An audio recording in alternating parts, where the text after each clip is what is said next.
this is outside the Ballyogan Centre, where there were big protests, guards, you know, basically an army brought in to like ship these migrants into the centre, the whole community against it, la la la.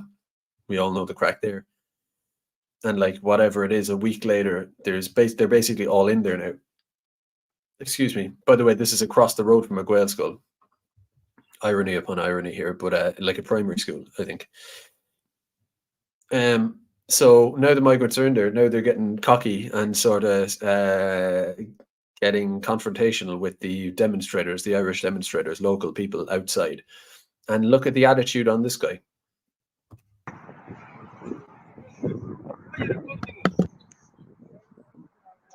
I'm just wondering, why are you recording us? Can you answer me a question? No. Why are you recording us? We are not criminal. We are just refugees. We are not criminal. We are not refugees. He says, we're not criminal, we're not refugees. That's funny. That's just he's misspeaking there, obviously, but we're not refugees. Yeah. But someone says, is he cold? Well, he's probably, I think he's Sudanese, so he's probably used to the bacon hot sun or whatever. So this kind of an Irish summer is probably like Antarctica to him. But and he's covering his face. He reveals his face in a second. But see, up until here, he says, we're not criminals. We don't want your money.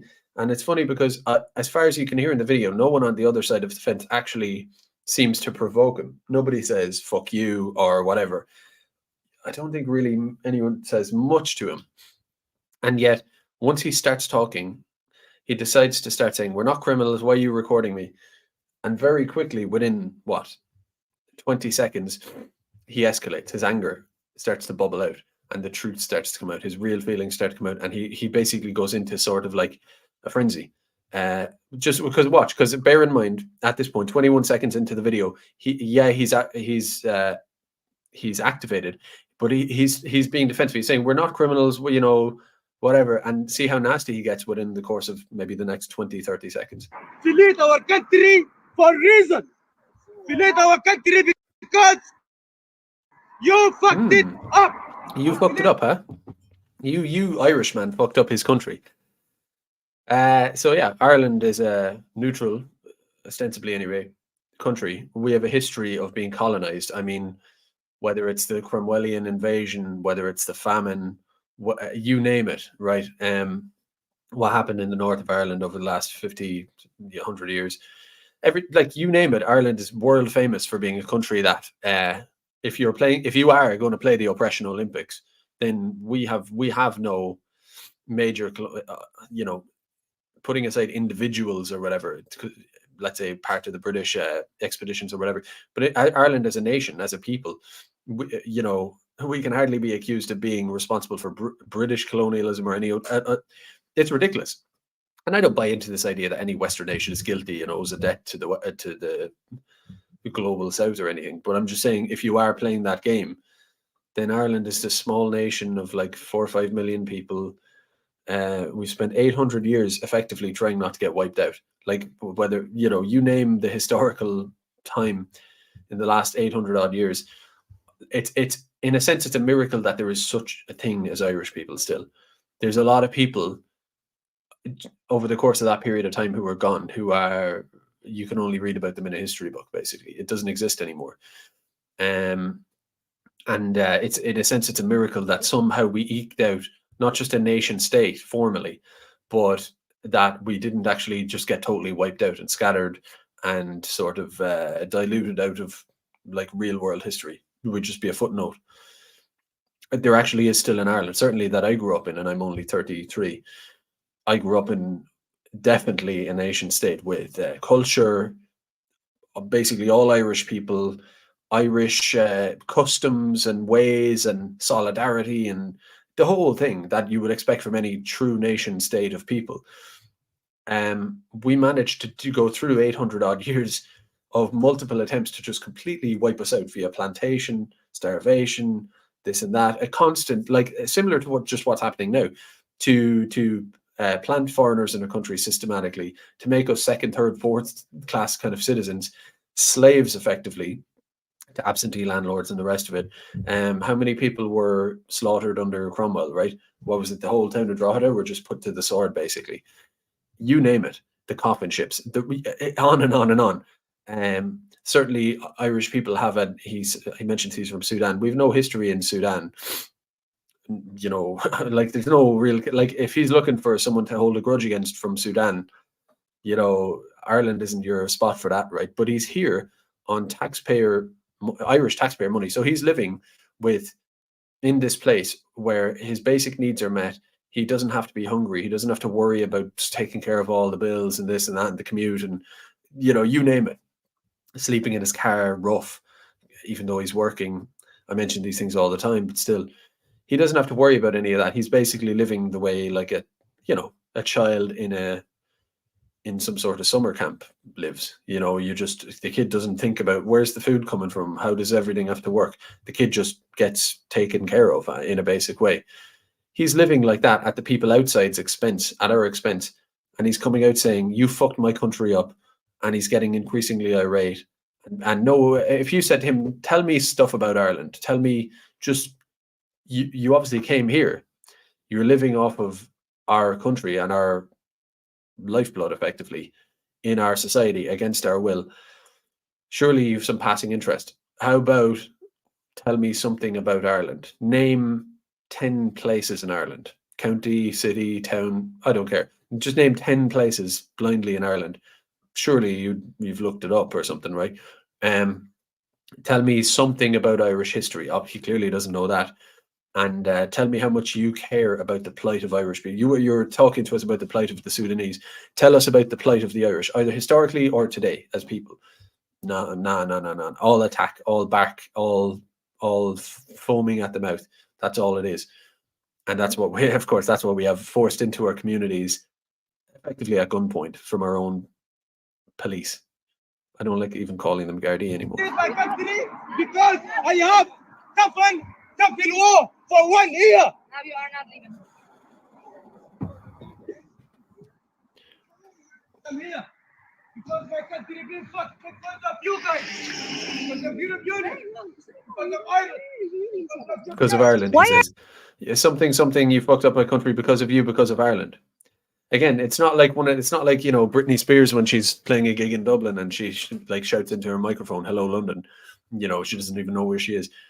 I wouldn't be surprised if these lads were like that. But no, he says no. He knows he's in Ireland. You in Ireland, specifically named it. What the fuck has Ireland got to do with Sudan? Think of how much aid. Think of in the last 50 years how much aid has gone from Ireland. How many aid workers and people who go over there to do their best and stuff like that. I don't know. It's just disgusting. Why are they here if he's saying it's their fault? Why come? Yeah, so this is like, she's right there, right? You know that the critique of the policy invade and invite, like how the US government would invade the Middle East, let's say, under silly pretenses, kill people, destroy their societies, all the rest. And then they would invite loads of immigrants from that part of the world in. And like, you know, that's obviously a danger to your own citizens to do that. Why would you do that? Either of those things, but certainly both of them at once. In this case, it's like, it's a form of like, it effectively is invade and invite, except we didn't even invade anyone, but we'll take the rap for it anyway. Come here then. Some people just love to blame other people. Yeah. He's dangerous.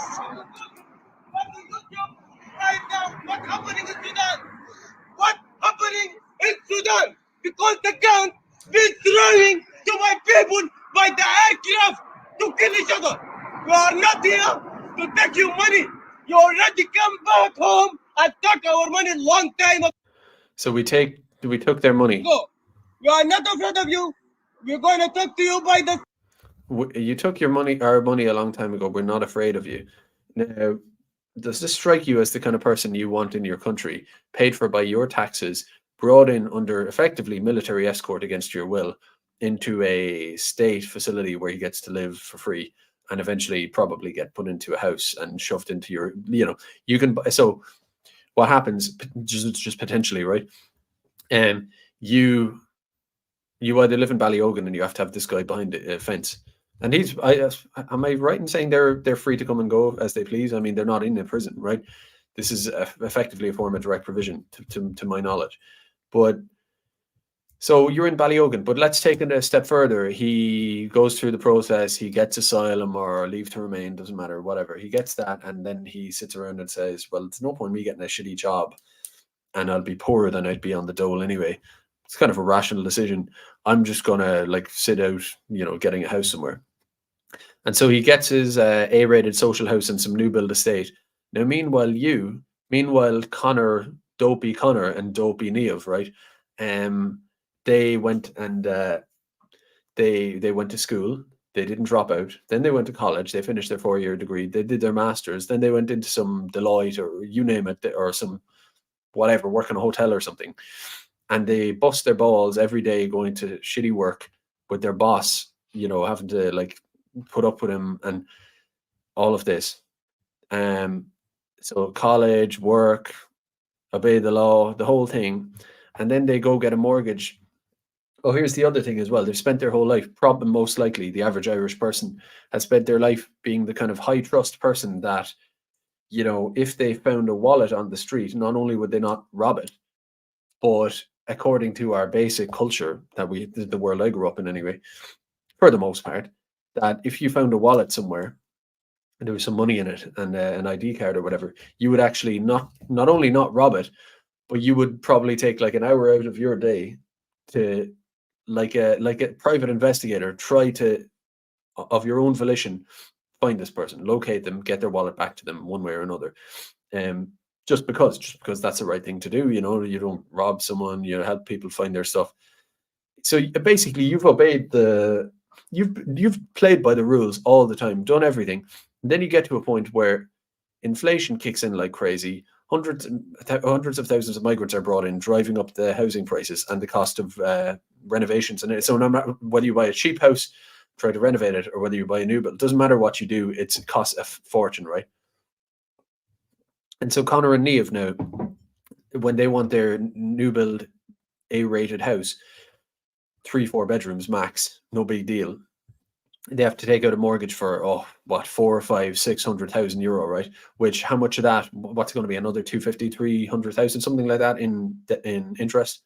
So they have to do that just to have a roof over their heads. And it's like, wait, I went to school, I went to college, never committed crimes, always exhibited high trust behavior, did bits of charity. I've just been a good, normal Irish, decent person, and I've done everything I was meant to do along the way.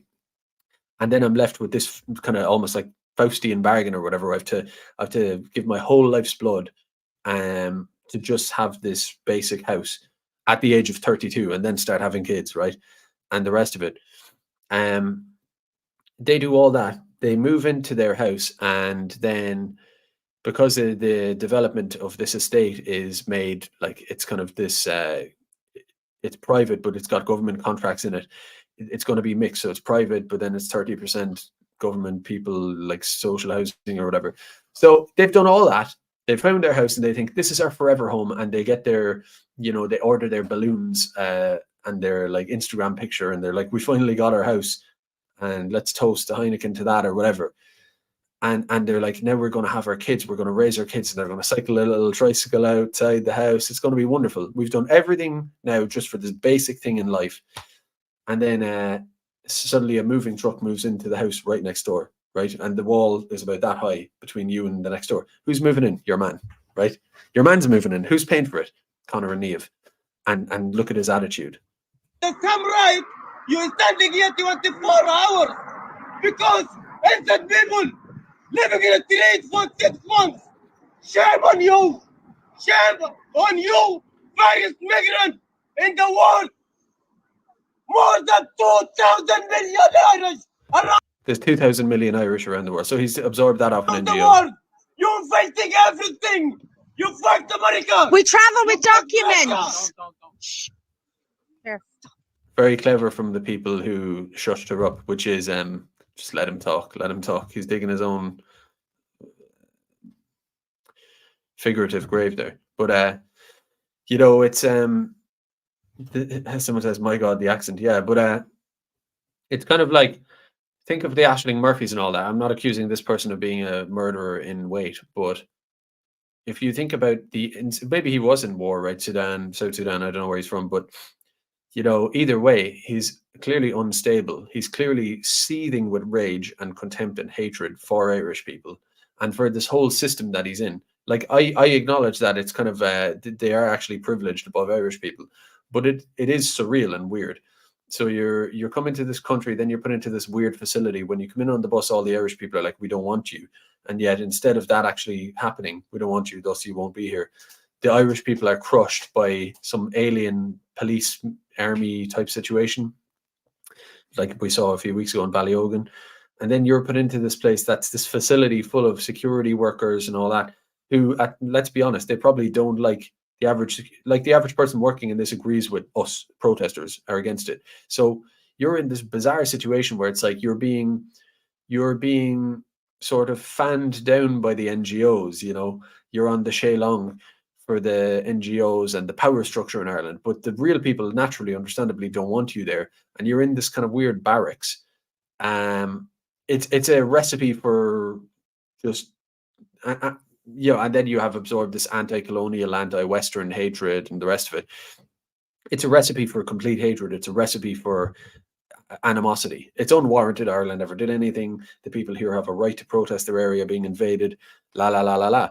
But then you bring in these people who may be unstable, who may just be bad people, and then it's like it doesn't take a genius to see that enough of guys like him, and of course they start striking out. How much, and then of course they, let's say they move into your neighborhood. So take Conor and Niamh. Before long, Conor and Niamh, not only has this guy moved in next door to them, but now when they look around the neighborhood at last, as time goes on, houses are bought and sold and all that, and the population changes, suddenly Niamh and Conor, it's not just your man, but the whole neighborhood, among the whole neighborhood, there's going, probably about 20% of us here are Irish. And you have the Somalis all talk to each other. They only talk to each other. This is generalizing, but they mostly talk to each other. They speak their own language. There's no like common courtesy of like you would have in a normal Irish estate. And they harbor all these resentments, and now they realize that they are, these Irish who put up a fight and maybe showed a little bit of resistance. Well, now they're the minority in this estate. Now look at them. They used to think it was their country, and now look around. There's more of us than there is of them. Think of that sort of recipe there. So you have that guy revealing, like, and here's the obvious thing, is that none of this should be happening. But straight away, when that guy has an emotional, effectively a racial outburst, because that's what it is. It's not like it was just around the politics. It's not like he said, oh, I want to be here and I'm a legitimate asylum seeker and you shouldn't be. No, he mentioned your people did this falsely, but your people did this to my people, your people, my people. It's like, Balkan level basic ethnic animosity, like foaming at the mouth, basically. So surely any responsible state would stop this whole thing. But let's say they're not going to do that. They would at least look at someone like that and be like, sorry, there are young Irish children and there's just Irish families in general who live in this country, and you can't be here. You're clearly, in some form or another, a threat to them. Like you're exhibiting a potential, you're exhibiting a threatening attitude and a hateful attitude and no control over yourself at all, right? That's the other thing. No control, like no emotional control. Went off in an absolute rage just because of a little through a fence argy-bargy, talking political issue. Again, if you were in any normal country, they'd be like, well, he has to go right now. Like, I mean, he's shown his hand, like he doesn't like us and he's unstable. And so you have to go back to Sudan, go off to Rwanda. I don't care where you go, but just out of here. But no, your Irish child, does not deserve the benefit of the doubt against this guy, if you know what I mean. So what they would throw the benefit of the doubt in the other way and say, oh, well, he got a bit angry, but like, we're not in Minority Report here. We don't know that he's going to be a murderer and that he's going to have a grudge against Irish people for the rest of his life. We don't know that, so let's not condemn him. Let's give him the benefit of the doubt.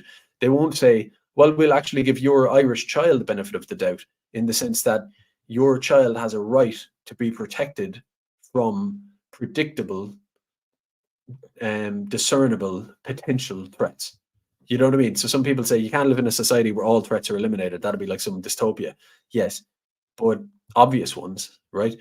Joseph Puska would be the same for me. Again, he didn't have murderer written on his forehead his whole life.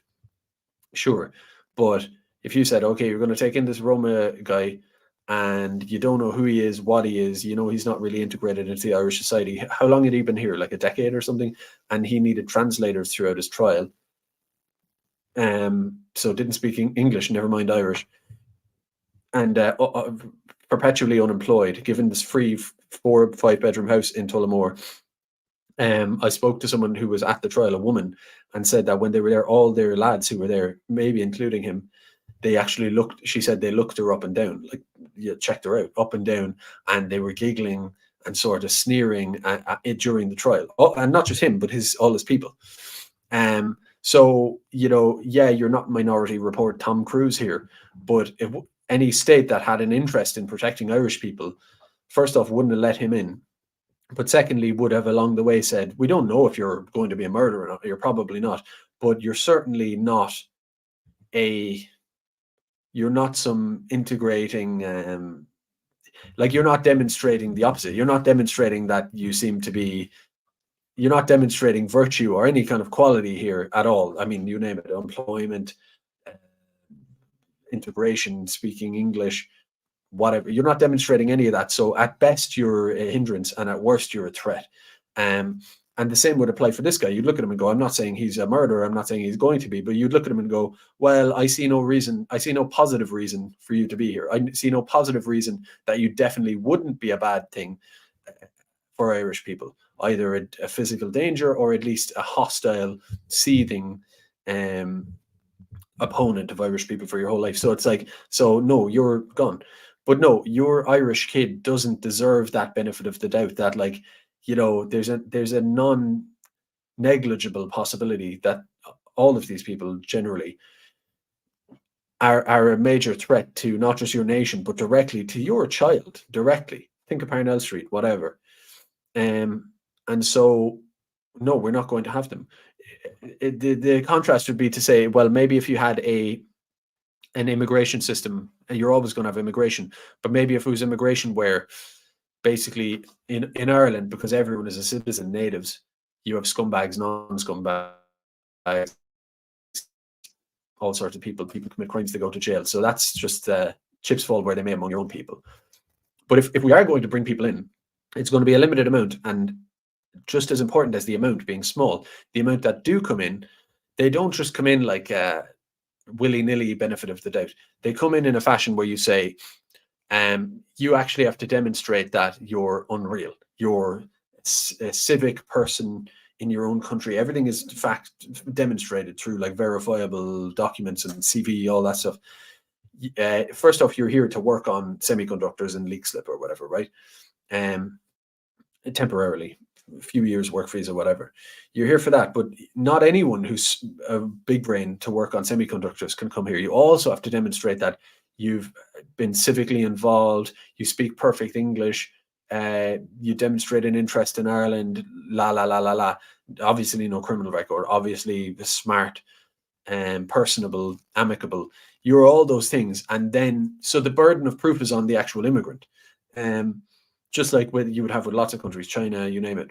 The burden of proof is on them. So it's not that, you know, it's like you have to be clearly, as you see with some immigrants, some tech workers and stuff like that, the odd one, you go, oh, these people they're foreigners, but they sort of clearly have they're affable, right? And they might be Indian, they might be Chinese, but they're clearly a class and a standard of person from that country. We're getting the cream of the crop in every dimension of these people, and a little peppering of them around the country, fine. But that should be the standard. So the idea that you look at a guy like this and you go, oh, well, he hasn't committed a crime, he hasn't whatever, but it's like, well, no, but what he's demonstrating is an absence of those positive attributes that aren't actually required of an Irish person. If you're born in Ireland, you don't need that. You could go either way. That's the privilege, and that's the benefit of the doubt extended to a native. A native can go either way, and you deal with it as you go. But immigration is a privilege in any country, so you have to demonstrate you have to basically sort of tap dance for it effectively. Like, why should we have you in for skills, for your positive social attributes, for all these things, and then we leave in a limited amount of immigrants to our benefit temporarily as we see fit. That would be how it would go, and that would include so-called asylum seekers. But no, you have this guy who's obviously, basically, quite clearly a potential danger, because he seems to hate Irish people. That's the impression I get. And again, you know, defamation and all that. I don't want to say things that I don't know, but put it this way. I'm not saying he's going to murder anyone. I'm not saying he has those intentions. I'm not a mind reader. But what I'm saying is, if in 3 years' time it came out that he went on a stabbing rampage against Irish people, and then you went back and you found this video, would you be saying, God, this is not connected at all? This was totally unforeseeable. No, you would look back at this and say, well, let's all acknowledge that you can see the origins of what happened in that, if you get what I mean. And again, I'm not trying to condemn him ahead of the fact as being a murderer. I'm not, clearly, right? What I'm saying is, it wouldn't shock you, and you would be saying, well, looking back on this, he clearly demonstrated that the character that could lend itself to that, is what I'm saying. I think that's fair enough. That's defensible, right? For me to say that. You know, and at the very, yeah, someone says his intentions are not good, to say the least. Yeah, you know, again, I'm not prejudging, prejudicing him as a murderer. I'm not. I don't mind read this guy. All he had was an angry outburst. That doesn't necessarily follow to another thing. But at the very least, he has a seething resentment against Irish people. Let's say, leave it at that. As opposed to, this would be the obvious thing, right? I've said this before, but the obvious thing would be, if he were at the gate, this is what I would do if I was in his position. I'd be at the gate and saying, listen, I'm not going to shoot myself in the foot. I'm not going to look a gift horse in the mouth. My country is at war, Sudan and all that. And I know it's weird that I've come all the way to Ireland. It doesn't make sense, but I'm here now. That's the way the world works. Same with the Ukrainian. A Ukrainian could say, I know this is fucked up on you people, but at the same time, this kind of US-sponsored war in my country, between these, like, this multipolar thing, and I didn't ask for that, like, you know, and so I'm like, I didn't choose for all this to happen no more than you did, as the Irish person who feels like you're being invaded. I understand where you're coming from, but like, I am where I am, and you are where you are, and we're all part of this awful system in the West that provokes and inspires these wars, and then invades their own people with the refugees. You know, if some foreigner at the gate said something like that, said, you have to understand, my country's been fucked up, and I want to go back. I love my country, and I know you love your country, and I know I have my strife, and you people have your strife. So can we shake hands at least as human beings, and maybe come to some sort, even though we don't agree on it all, and you feel wronged and I somewhat feel wronged, we'll shake hands as human beings on some common ground. I just want to come and talk to you. I want to reach out and I want to talk to you and help you understand. And I also want to understand. That'd be sort of a reasonable place, maybe, for a migrant at the gates to be at. But no, he didn't do that. So that's where we are with him. But it's not good at all. And what, like, it just shows you that they don't care about us. He went off on a spiral on his own perception, false perceptions of all these issues about history and geography and geopolitics. He went off into a frenzy, but he never stopped to think that, and I said, like, I'll keep saying this, that I don't know if a lot of these people realize that Irish people are human beings, if you get what I mean. So by human beings, I don't mean like we're not human species. I don't think they realize that the humanity of Irish people, or I'll specify what I mean, whether it's stuff like concern for your children's safety, concern for putting bread on the table, the idea of having a nation state around you that's coherent and that you recognize and that feels safe and familiar for your kids to grow up in. And it's similar, though it's changed, it's largely similar to what you grew up in, which was, although changed, was largely similar to what your grandparents grew up in. And that's natural, you know. Everyone wants that, Sudanese, Japanese, Irish. And so and that we are not just some like awful Westerners who are rich or something. No, a lot of Irish people are sleeping in their cars, and a lot of people struggle with things. That we're human beings and we have our struggles and we have our own interests actually as well, and they're legitimate, just like you think yours are. I don't think a lot of these migrants have that. They've been indoctrinated by the NGO complex. They've been indoctrinated by this anti-white propaganda, and then they just have an inbuilt ethnic grievance that's a nature thing, or outgroup issue. Outgroup unpreference, whatever the word is for that. Like, all that's there, but I think you combine those things together and you create a real horrible kind of broth of dehumanization towards the Irish person. And that's what I started talking about, is that we're always talking about racism, Irish people and racism, but there's only a couple of million of us. You saw 5,000, or it's like 5,000 Indian immigrants came here in the first 5 months of 2024. They're demanding more visas and all of this. So there's tens of thousands of them coming over the course of a few years. And now they're demanding their right. And now they're talking about how their local candidate has a right to run in the election, and all of us Indians are going to vote for him and all this. And so they're totally tribalistic, and yet their country has got 1.4 odd billion people in it. And they don't really do immigration. They have a space program. They have their own massive country that's got a clear future demographically, in every sense. They're not going anywhere. Say what you want about India, it's not going away. Whereas Ireland is this tiny little small fraction, like a 5% of an big Indian city, our whole population. And we've had 800 years struggling to not be eliminated. And if you were to say to them, oh, well, I'm against all this immigration, including from all your people, no offense, but I am, you know what I mean? And here's my reasons. It's not that I hate anybody, but these are my reasons. They're so up on their own ethnic identity and so up on the NGO propaganda that they would sort of like almost spit on you for saying that.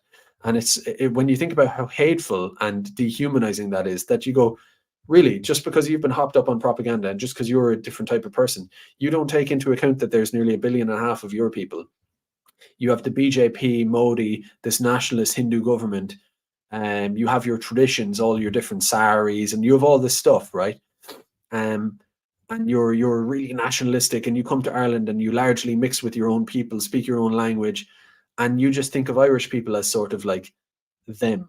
Like there's them, those natives, those tribes people in their loincloths a little bit, and every now and again some of these tribes people get uppity and they start demanding they think they're racist, they think this is their country or something like that. Meanwhile, they'll go back to India and be like, this is our country, so, and the same goes for all these nations, Sudan, you name it.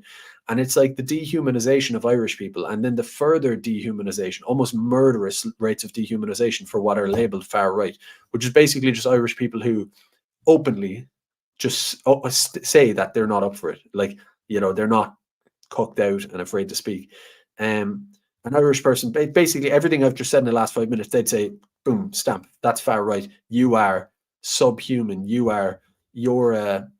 We're taking over, and you're trying to fight back, and look at you. This I've got the government. I've got the 12 Garda vans on my side. I've got all the NGOs, all of your own institutions. They're on my side, not yours.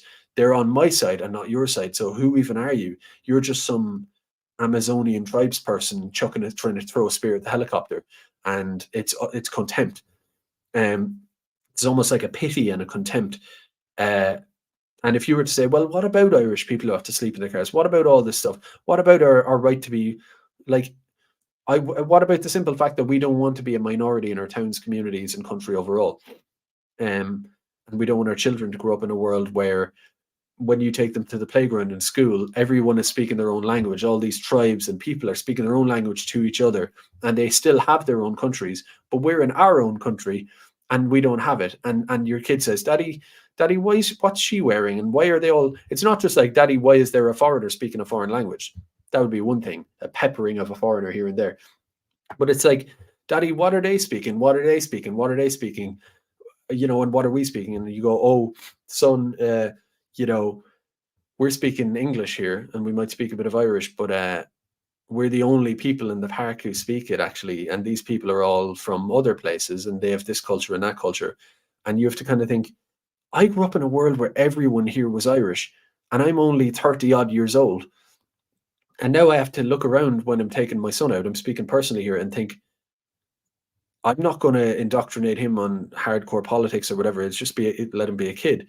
But in terms of trivial, the kind of innocent everyday questions, when he genuinely asks me, like, you taught me how to say 1, 2, 3, 4, and you taught me how to say ABC, and you taught me how to speak, the basic human thing of being able to speak and communicate and understand and grow into the world around me.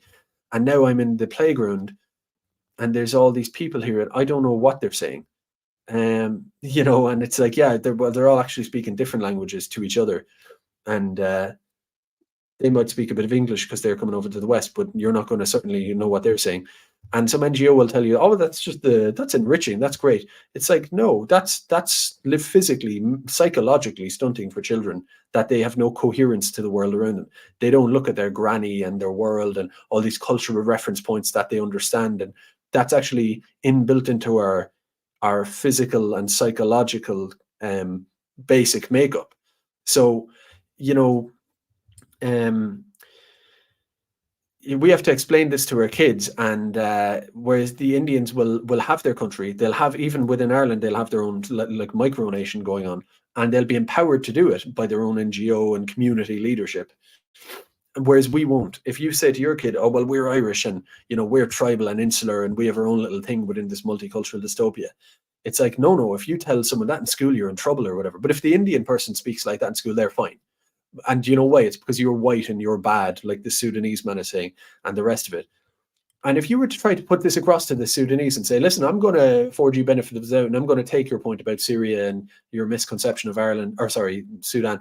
I'm going to, let's say, give you the benefit of the doubt and say, I kind of hear what you're telling me, and I'm trying to afford you a heart here. But where's the heart that you're affording me? Where is that? And that's the thing, that the point I'm trying to make is that we have to recognize, with all this accusation of hate towards the Irish and the far right and the racist and all that, it's sort of it's almost like a chutzpah, or like a thing that's so opposite of the truth that you start to half internalize it. And you have to realize that no, the only victims of hate, apathy, dehumanization, and sort of ethnic deletion and all of this kind of stuff are us. We are the ones on the with the hypothetical figurative gun pointed at us, and the no appreciation, no understanding of our culture and our troubles, and even the basic thing of our people. So if you go, we're the Irish people, they go, oh, you're Irish people, there's no Irish people, you know, this is a multicultural country, I'm an Irish citizen. This kind of constant, like, who are you to say that you're Irish and this is your country? Like, imagine going anywhere and just because their own government is against them, trying to say that to the people there. Think of how awful and dehumanizing that is. And that's what we're on the end of. And I'll just give you another example here. So this is Patrick, by the way, Patrick Quinlan, and basically, as he says here, I'll share it. So he says, foreigner caught tearing down posters. So there's no video, but it seems that a foreigner was tearing down the poster saying, oh, this is racist. This is a perfect example of what I just set up. Now, Patrick Quinlan, who I strongly admire, engaged in a back and forth with her, and everything he said was perfect. He was very good rhetorically, spoke to her very calmly, made every point you could make perfectly. So this is not me trying to like come in after the fact and improve what he said or something. I can't, but I can add and say other things. So he's got a post. What is it? Ireland for the Irish, or How's the Irish for, something like that. And she saw that as a racist statement. So it didn't even say, we don't like foreigners. Foreigners are terrible, something like that. It just said, take care of Irish people. This is our country, etc. Something along those lines. And she reads that as red rag to a bull. You can't do that. And she starts saying, I'm Irish, I'm a citizen, and all this thick Polish accent on her. I'll kind of comment on it as I go. It's better that way. Only like political parties stand up for the Irish people, and this is what I'm saying to you, is like, you've seen a poster on a green box that says, how's the Irish, not the world? Obviously it's a sorry, no, sign, and it's a poster from a political organization advocating for the Irish people, and the cause of the Irish people and the betterment of the Irish people. Now, bear in mind, again, I'm going to keep cutting across him. I'm sorry, that's what I'm here to do, right? I'm not just going to watch videos. I'll just reiterate what he said. We're here to stand up for the interests of Irish people. It's not that we say we hate everyone else or everyone else's interest is totally illegitimate. It's just that here's our interest. Here, let us throw our thing into the mix. And she takes such offense that she wants to literally tear it down physically, but sort of in a greater sense, she wants to tear down your right to say that, your ability to say that, your everything. And it's kind of like, okay, so if there was a poster up saying, here's Polish people's interests, and you said, no, you don't have a right to say that, that would seem completely alien to her. It's like, so you're in my country and you can have your Polish organization, your Polish everything. And I'm meant to just say, well, that's totally fine. I mean, that's your people, that's your interest, even though you're actually in our country, but apparently that's your right. But if I say, okay, well, say I grant you that right, and then I say, well, okay, well, if you're going to be the Polish minority, the Polish whatever, Nigerian, you name it, well, then I get to be a people too, don't I? Surely. At the very least, I get to be a participating group within this post-national country, don't they? They go, no, you can't even do that. It was, I saw, there was someone commented to my last night's video. It was very good. They said, everyone in Ireland is a community except for Irish people, which is mad when you think about it, that you have the Polish community, the Black Lives Matter community, the Roma community and all this. And if you say, okay, well, at the very least, there's the Irish community, which is really ridiculous to have to say in Ireland. It should just be Ireland. But even that they won't take. If you say, okay, well, we're the Irish community now and we'll go after our grievances, we'll promote our interests, we'll be solidaristic, we'll fund our own things, and the rest of it, we'll march together, we will socialize together, we'll have events together and all this kind of stuff. On that basis of like, oh yeah, it's an Irish thing. Like if there was some big Polish interest group and I showed up and I was like, oh, I'm part of so let's say it's a Polish interest group NGO type thing. And I show up and it's not just that I show up like an Antifa and I say, I support you guys because you're foreigners. I show up and I go, oh, great, I'm here for the Polish interest group. And they go, you do realize where you're at. You're at, this is like a Polish kind of thing or whatever. I'm not trying to be hateful towards you, but I'm just letting you know this is like a Polish XYZ thing. And you said, oh no, yeah, I am Polish. They would go, well, I mean, no, like you're obviously not, you know what I mean? So, I mean, maybe you can attend if you want to. I mean, if you want to take a seat or whatever, it's weird, but I mean, we're not necessarily going to be hateful towards you, but it is kind of awkward. But then you not only do you attend and say, no, I want to attend your Polish meeting. You go, no, it's my Polish meeting. I am Polish. I'm here for the Polish meeting because I'm a Polish guy like you. You know, think of how galling that is. And so, anyway, I am going to keep jumping in on it because it's infuriating. But you, as a foreign national, have taken offence with that poster and decided to take it down, and you don't see how that's like insane. No, because you look at me like I'm not Irish. Like you only see one side. Think about this, right? You look at me like I'm not Irish, right? Now, let's be real. She'll say, oh, I have a citizenship. I've been here 15 years, whatever. But when she's at home or she's on the phone to her mum at home or she's with her Polish people doing Polish things in Ireland, there's plenty of Poles around, right? When they're doing their thing, you're not like when she talks among her own people in Polish to them, do you think she's going to sit down with them and in some passing reference be like, oh yeah, you know, me as an Irish person? No, quite obviously, right? Any of these Polish people are going to talk among themselves like, well, yeah, we're here in Ireland. I have citizenship. I bought a house here, whatever. X and Y might be true, but they would never among themselves say, oh yeah, I'm Irish. They'd obviously among themselves in the right context, even to an Irish person in the right context, they go, well, at the obvious here, which is I am Polish. Like even if let's say I emigrate to Singapore. Let's say I get a job in Singapore, I'm working there. Or China. I go to China, I'm working there for 15 years, I buy a house, set up shop or whatever. Do you think I'm going to go around to a Chinese person and say, I'm Chinese? I'm not Chinese, okay? I'm just not. And it's like, why do you have to assert that? So you're saying, I can't have a poster for my interest. And then when I question you on that, you go further to say that you are what I am. So, you know, if that's the case, then if I say, look after the Irish people first, take care of the Irish people, then why did you rip the poster down, right? Why didn't you see it and go, brilliant, someone saying, take care of me first? Why didn't you, like, why wasn't that your visceral reaction when you saw it? Because if you're Irish, then you'd look at that and go, brilliant, take care of my people first. Well, no, you didn't. You saw it as a foreigner, obviously, and you said that's an attack on me or something. Why? Because you're not Irish. You don't even recognize yourself as Irish in reality. And then the thick Polish accent, it's like, it's, you know, it's so ludicrous that we have to put up with this dehumanization where people come up with a big thick accent, tearing down a poster that says something positive about Irish people, asserting our interests, and then says, but I'm Irish too. Like, think of what a colonial environment we're actually in. No. I'm See, taking the, see, you've no, see, I'm working here you're from here 2006. 2 decades, yeah.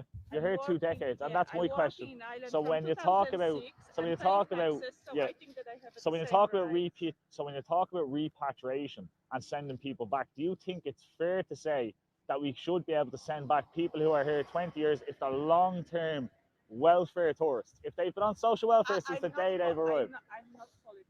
But do you sorry. get me? I will not answer But do you that understand? question. Do you like? She says, I'm not politics. I'm not something like that. Well, you're tearing down a political poster, right? So, I mean, what is Of it? course, you understand what I'm saying, but the problem is that your foreigner taking offence to the Irish people asserting themselves electorally. That's what it is. There should be different criteria, not the Irish Yeah. or not Irish. There Yeah. should be different Yeah. criteria. But See, oh yeah, she has different criteria. It should be, we need to look after everyone. We need to have good services for people or whatever. It's like, again, if you went to her Polish interest groups, which are a lot of them are probably state-funded NGOs and all that, and you said, wait, drop the Polish thing. What are you talking about Polish? Let's just talk about people, right? When you're among your own Polish people talking about Polish, you are and you're interested in Polish things and all, drop all that. What are you talking about Polish for? You? We're all people, no? But it's only when it's Irish people, right? Then it becomes the identity is irrelevant. The identity now has to be boiled down. It's like the melting pot where the only thing that's actually melted is the Irish identity, right? That's kind of how it is. And she's not obviously very smart, but in her sort of like basicness, she's demonstrating it's all coming out, right? but But you've said like I'm saying that's house not, everybody, that's, whereas no, we can't no, house I'm saying everybody. that's not right criteria. I'm saying that So how's the be Irish not Irish the world? or not Irish, that's not right Yeah. criteria. That's The Irish people take priority inside their own country. What's wrong with that? What's wrong with that? But who opened the borders? What? Who opened the borders? So exactly. So a political party like mine wants to close the borders and repatriate people. But when we even advocate for something like that, a foreign national comes out, or an NGO or a lefty or something like that comes out, and they straight down oppose that. But if your borders would be closed, you'd be never in that point today. You know, if nobody coming here to Ireland, you'll be never in that point today. I fundamentally disagree. The Irish people are capable. No. The Irish people are capable. Really? The Irish So people are coming to my capable husband, of hospital great. and So there you go. She's trying to imply, and this is the same as she's basically like 5 levels downstream from Ronit Lenton, the Israeli Zionist, or well, the Israeli anyway. I mean, she is what she is. You know what she is, but she came up with this idea that she basically worked on deconstructing Irish identity at a sort of academic level as a sort of life project or whatever. Classic. But she has infamously in a video saying Irish people who are against immigration, what they don't realize is that as Irish people get older, they're going to need Irish Africans in the old folks' homes to wipe their arses.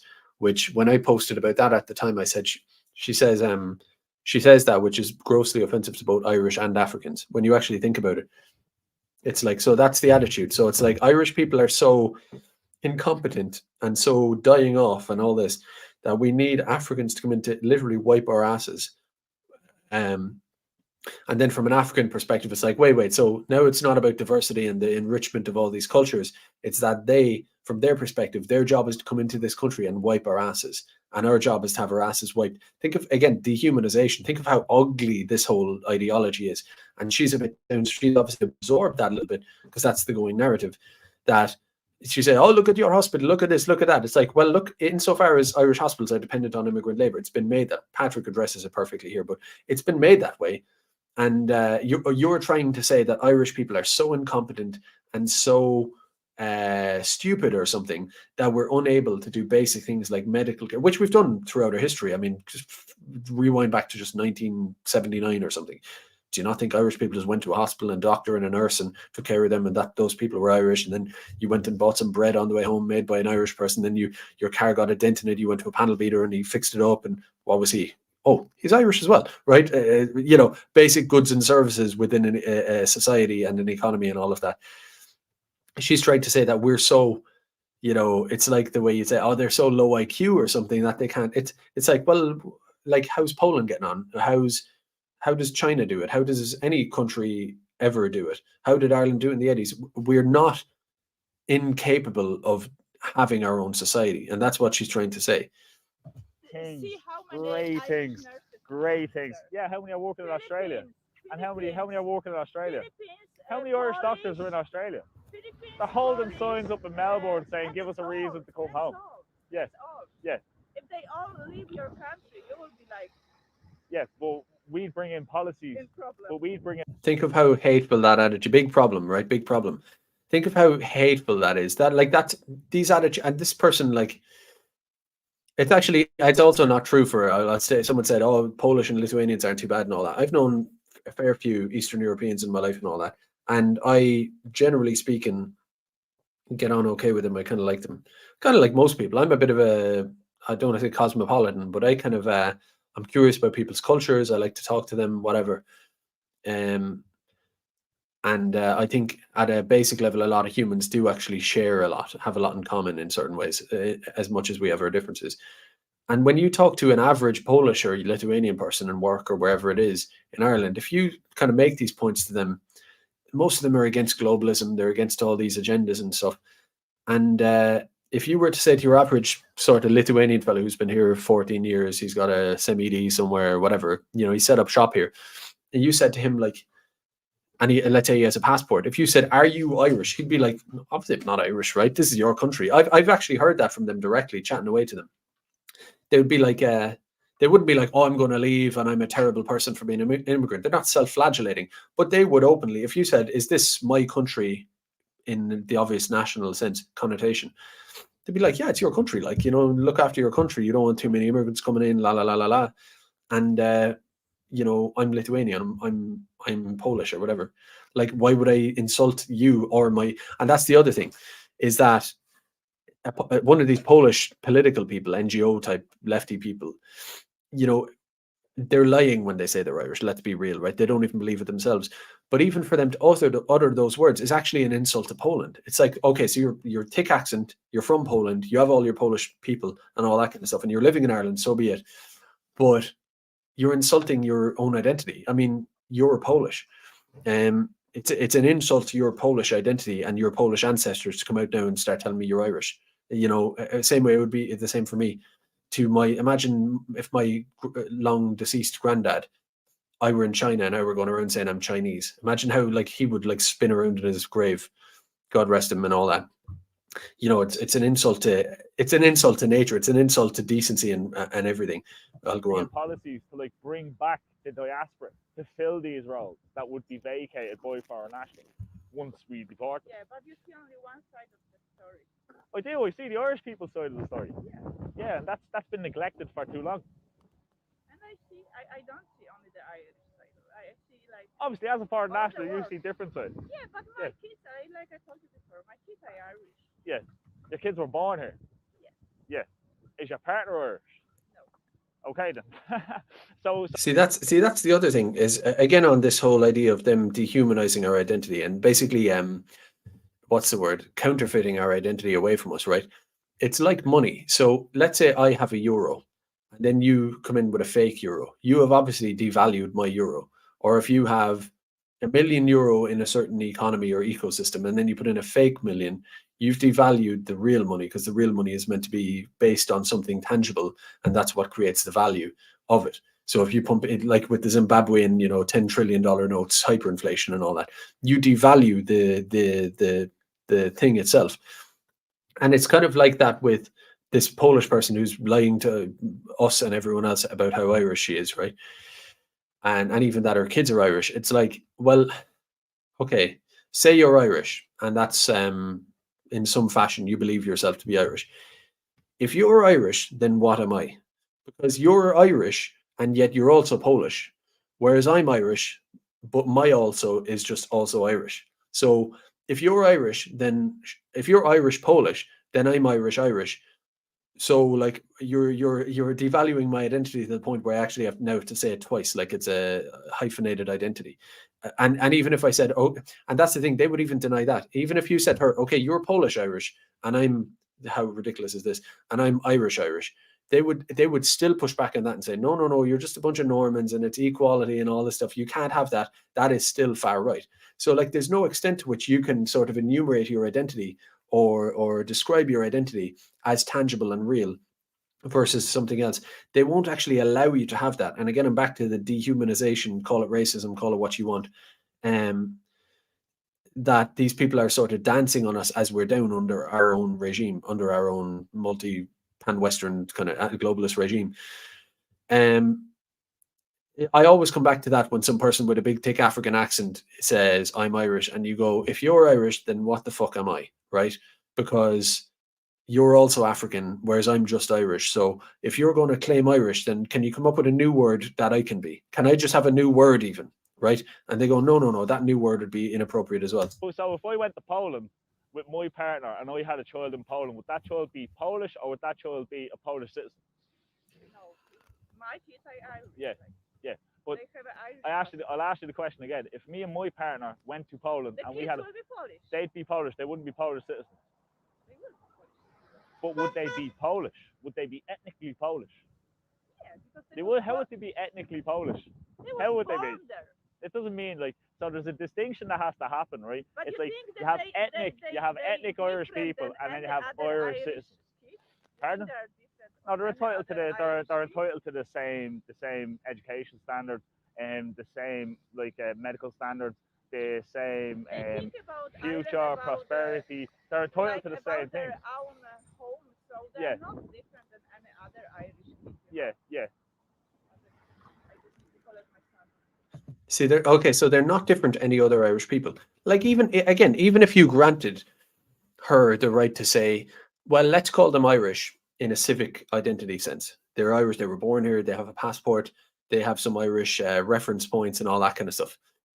And this is the land they grew up in. This is the land that they're most familiar with. The climate, the weather. There's a sense in which there's an Irish sort of civic identity there. If you were to say that is the case, and yet how are they Irish like everyone else is Irish? Because to say that, to draw a complete parity between the two identities is to say that the fact that if you're Irish, let's just say Irish, if you're actually Irish, the fact that your ancestors fought the Black and Tans, the fact that they went through the famine and didn't leave, and the rest of it, the fact that millennia of your ancestors' bones are buried in the ground, the fact that the environment, the sort of Darwinistic environment that your ancestors had to get through to end up with you, and all the heritage, the language, the music, the sad songs, the tales, the mythology, the whole lot, the blood. To say that Polish kid is literally just like any other Irish person is to say that doesn't matter for anything. Your ancestry and your whole bloodlines, efforts, toils, think of all the sacrifice and everything that they had to go through as an Irish person over 1,000 years plus just to get to where you are, just to not die of cold, any of it, and to develop these cultures and traditions and history. To say that that's nothing, your connection to your own grandfather, your connection to your own great grandfather is completely irrelevant. It's not. They're actually they're taking away your own ancestry. Effectively, they're saying that doesn't actually count for anything. It's very sad. But like, I don't. So we will not agree. We will not. We won't agree. But I will promise you this: there will be more posters there in about an hour. So you can keep coming out and wasting your time, but we will be back, and there will be more posters. That's a fact. That's your. Yeah, because we will advocate for the Irish people's right to exist. Fair play. Patrick Quinlan said. I mean, I added to it there. I was really just saying what he kind of said. He dealt with that very, very well. Great self-control, great coherence, and the rest of it. Something I didn't mention at the start, and I owe it to myself to do. The link is in the description on YouTube. You can follow me on Rumble, social media, and there's links as well. You can support the channel, support me to do this, because I can't do it and it is not leaning on anyone, but in general, I can't do it for free all the time. I just can't. Not 4 nights out a week or whatever. It's just not something that is sustainable like that. There has to do a back and forth with it. Again, I'm not trying to shill too hard or create a big thing. You can also super chat as well, leave comments, questions, observations. This is my English teacher. Juniors are used to say questions, comments, observations. You can super chat. I usually mention that at the start. I forgot. But anyway, let's move on. What's next? Okay, so I want to talk about this. These super plantation centers in Ireland that are coming up. So I could have brought up more sources. Most of you will be familiar with it anyway. I'll just kind of talk about it loosely. Sorry, 2 seconds. There we go. But so I'm meant to be sharing a screen here. So Mick O'Keefe shared this here about the Irish government later plans to increase asylum seeker numbers in rural Ireland and all these various super plantation centres that they're looking at. It's basically these kind of massive sites that they'll buy up and they'll just make it into like a tent city almost. Or they will even put up these, not a marquee, but, you know, like think of a modular home, but it's almost like a modular building that's on the size of like a stadium or something, you know, a massive, almost like a school hall, a modular school hall, massive thing, you know, building up loads of them with a capacity to hold, you know, hundreds or thousands of fake asylum seekers. And the thing is, they can just pop them up overnight by the site, and the thing could be built within 2 weeks, probably, right? Because they're modular. Or they just put up tents. And they've all, Regina Doherty, loads of them have mentioned this. There's loads of articles about it if you want to look them up.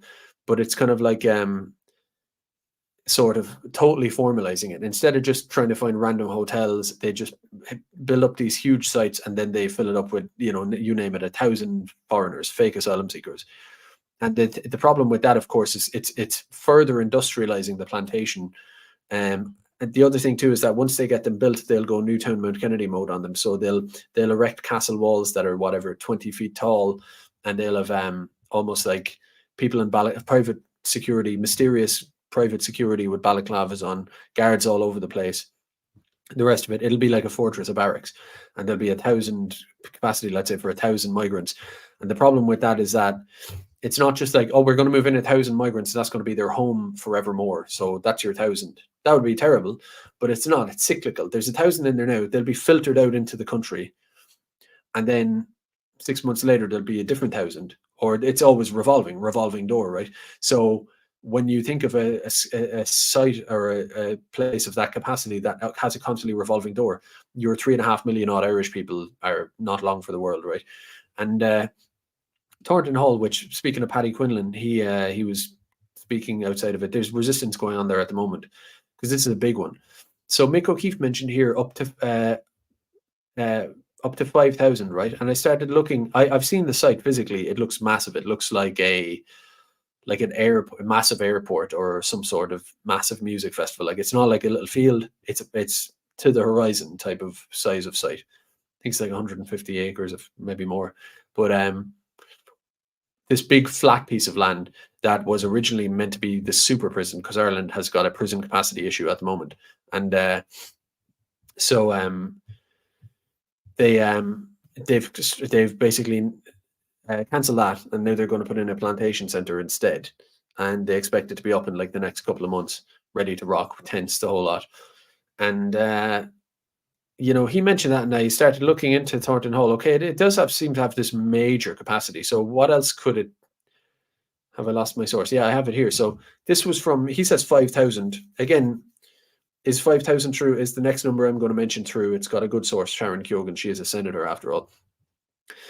Could it be more or less than either of those estimates? What I'm about to say, I'll base it on Sharon Keoghan's number, but were it to be revealed that it were a little bit less or a little bit more, it wouldn't change the salient of what I'm saying, so I'll just proceed as is.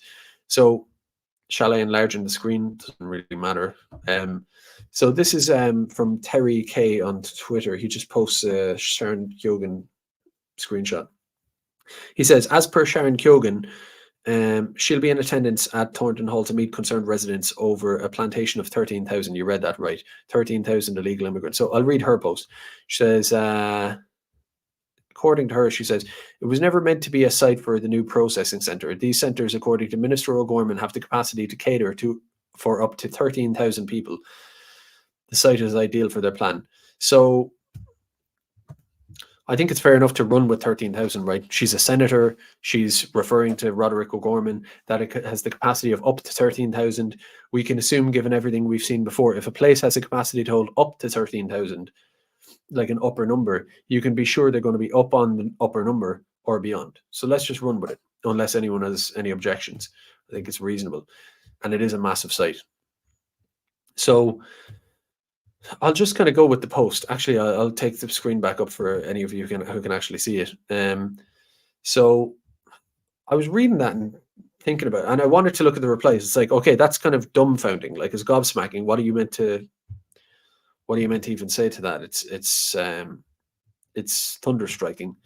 So I thought, yeah, what did the comments say actually, right? And people have a few comments here, and then one person said this, just to get an idea of capacity. So they said they posted a screenshot of comparable towns with that population.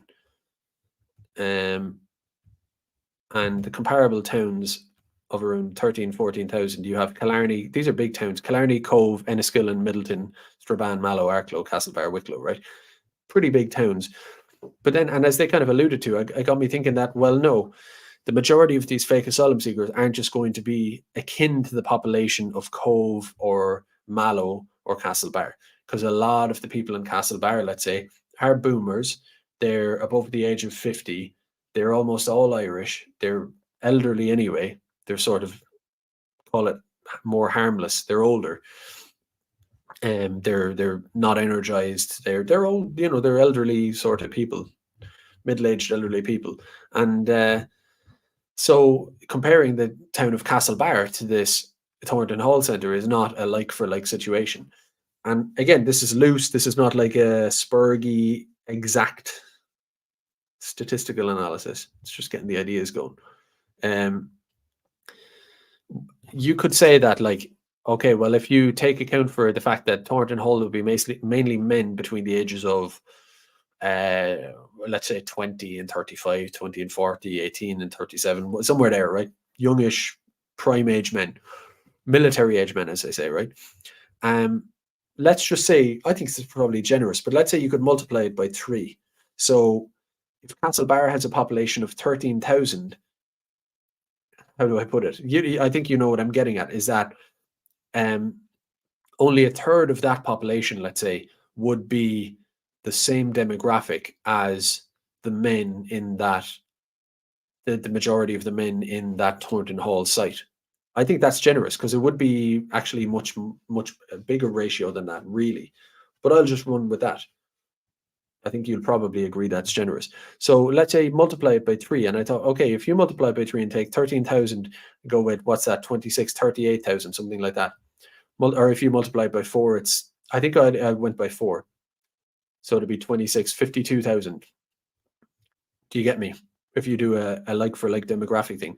Then if you look at Ireland, so 52,000, a better comparison. You have places like Waterford is 60,000, Drogheda is 44,000. So somewhere between Waterford City and Drogheda, that's the amount of military age type men, let's say, you could roughly speculate. Like if you're to take the amount of military age men in that Thornton Hall site and try to find a settlement in Ireland where there's the equivalent amount of military age Irish men, you would have to go not to some place like Mallow, but you'd have to go to Drogheda, Swords, more than that, Waterford. You get up towards Derry even, like you don't know. And that, by the way, that's just one potential site. That's not all the fake asylum seekers and migrants in Ireland. So that's not just all the migrants in Ireland. It's not just all the subcategory of asylum seeker migrants in Ireland. It's a further subcategory of that, which is just one individual site on one location in Ireland, of which there are to be many more of varying sizes. And there's so many here already, obviously. Think about that scale. So you have one site that has as many military age men as a place that's in the top 10 of Irish population centres. And that's just one artificially created settlement. I mean, I go back to my point of, what do you call this? You can't call it immigration. Plantation really is the only word for military grade plantation happening in your face, and there is no, we'll be in trouble in 10 years if it keeps going like this. No, we'll be in trouble now, right? We're in it now. It'd be like if someone at the height of plantation in Ulster in Ireland back in the day said, God, if this keeps going, oh God, it's going to be like at the, or even after it, like at the tail end of it, was saying, oh God, this is going to get really bad. And they just didn't have this sort of the broad understanding to kind of really see it and think, no, this is, we're in it now. It's not coming. This is it. We're in it.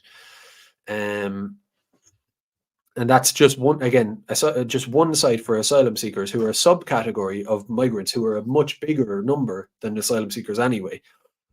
That's pretty crazy. And of course, the other thing too is, as capacity gets increased in Ireland, there's a direct correlation. Clearly, if there's an infinite supply of 8 odd billion potential people, then the more you expand capacity, the more houses you make, the more tents you make, the more you formalize it. Basically, the more capacity you create, the more demand you obviously create, clearly. And so it's infinite. It has no upward growth potential. And again, we're only 3.5 odd million Irish people at best, and that's just in the Republic, we'll say. So pretty bad. So they're trying to build this thing. I mean, ultimately, what I would say is, like, something like Thornton Hall simply cannot go ahead.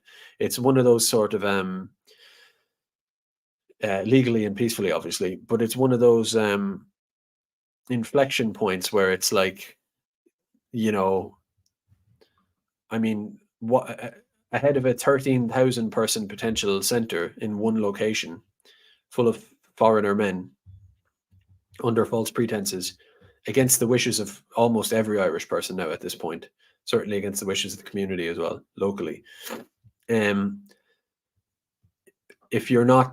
that's not your sort of place to plant your flag, then kind of what is, you know, obviously peacefully and legally, right?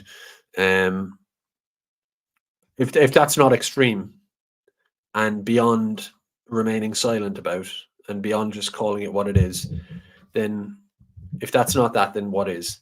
And if that's not going to cause you to, if that's not it, then you might as well just totally give up and just say, I'm being carried away in this awful stream and current, and the world is going to become an absolute fucking nightmare, and I'm going to be a demonized, as we saw with our Sudanese gentleman at the start. I'm going to be a demonized, hated, literally disenfranchised, as I spoke about last night, tiny minority in my own country, and also economically completely enslaved, as in conjunction with those things. And my children worse, and my grandchildren way worse, God knows what, right? You either sort of say, that's something I'm just going to, I'm going to eat that. I'm just going to say, oh, those are the powers that be, what can I do? Because if something like Thornton Hall, as described, isn't cause enough for you to get out of that, then nothing is. So, and of course, then there'll be your mayors, there'll be your everything. You will be completely disenfranchised. And I'll just give you a little story as a reminder on this. This was from the UK. I thought this was mad.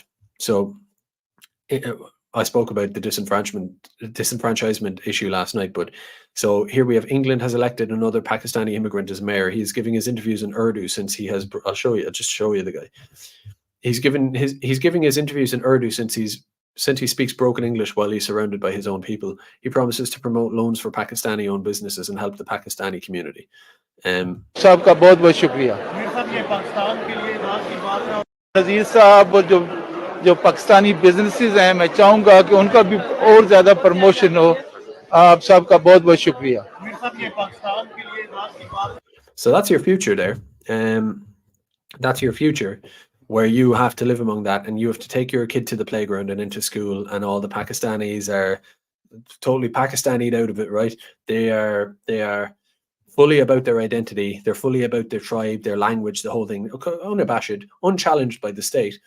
In fact, they're taking hold of the state in a large number, and you're just sitting there like some sort of idiot. You and your kid are like I can't. It's hard to think of a historical. What is it? It's like after the Mongols like burned down Baghdad or whatever, and basically, and I'm not saying this about Pakistanis, I'm saying it about the regime overall with all its constituent components.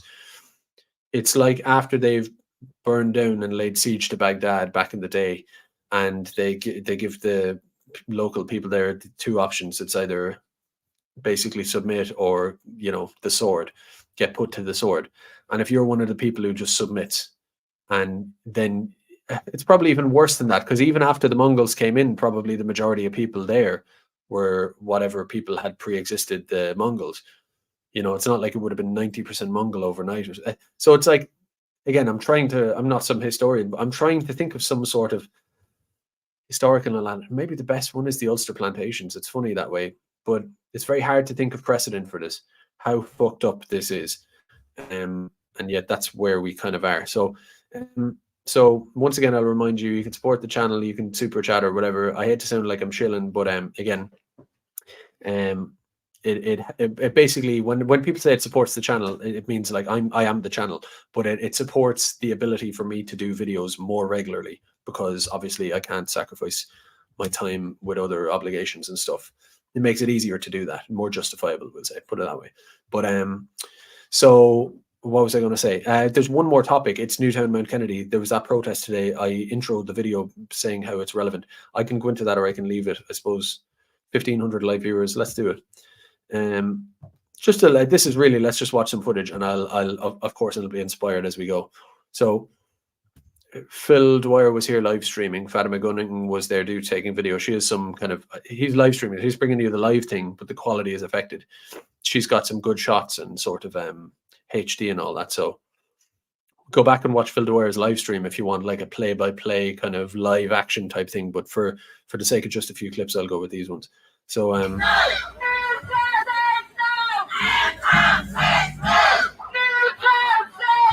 so one of the things I'm trying to get at is how this is taking the shape of something like the civil rights marches in Derry in like the 60s, 70s and all that. It really is turning into a coherent political movement that is bringing everyone out to it. Again, it's not a case where you have 20 people who are at this and the rest of the town are like, oh, well, no, this doesn't have respectability, or it's too much for me, or, you know, it's not, I'm not aggrieved enough to join this thing. No, this has, I don't know what the crowd size is here, and certainly not everyone in Newtownmountkennedy is there, but the crowd is large enough that it basically demonstrates a complete consensus and proudness and forwardness of the population of Newtownmountkennedy overall. And it's a point I've made before, is that whether it's Ballyogan or Newtownmountkennedy, the black pillars out there, the demoralized among us who say, what's the point anyway? We might as well just give up and hide in a bush or whatever, because sure, look, it goes in anyway, no matter what you do, the same thing happens. It's kind of like, okay, you take that tactic, you go hide under a bush, right? And I'll just keep banging at the door, and at least I'll keep trying to support these things and try to pull whatever positive out of it as we can. And maybe the odd time a centre will be kind of stopped or abandoned, and then most of the time it won't, and it'll be awful scenes, the guards and all this kind of stuff.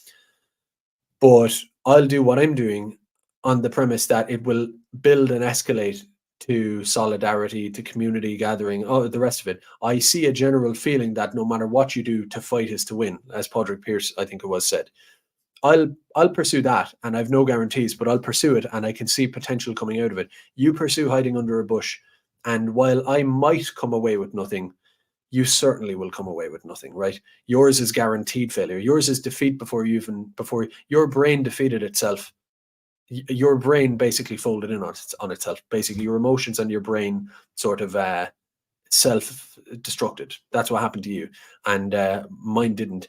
And I don't mean to like gloat on black pillars, but it's kind of one of those things where it's like, no, to fight is to win, to keep pushing forward and do what you can and take what you can out of things, and keep going. Well, that creates something, or potentially create something. And you see here, yes, the plantation centre went in. Not only that, but became a fortress. And yet here you have the entire community of Newtownmountkennedy effectively out positively together fighting this stuff. And think of how red-pilled these people were, right? Think of if you spread the message that they should all just give up and go home from the start.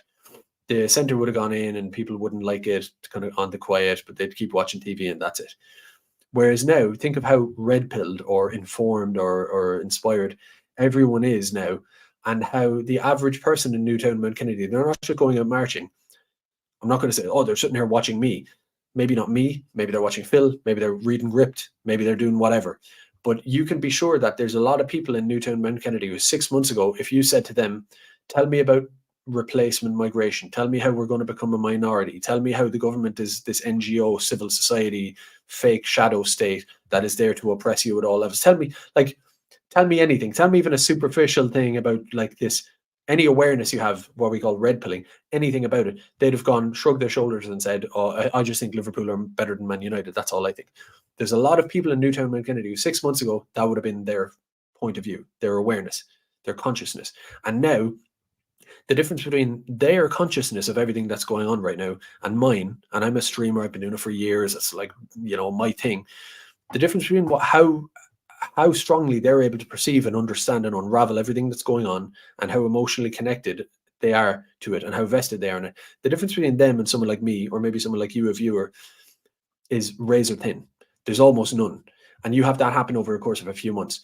Because, of course, while they were protesting it, there was a whole movement, such as content creator, political activist, political party candidate, whatever. Then you have like, what's his name? John Snell, I think it is, who's been there since back in the day in Wicklow. He was an ordinary councillor. Now he's like a champion of the people there. He's sound.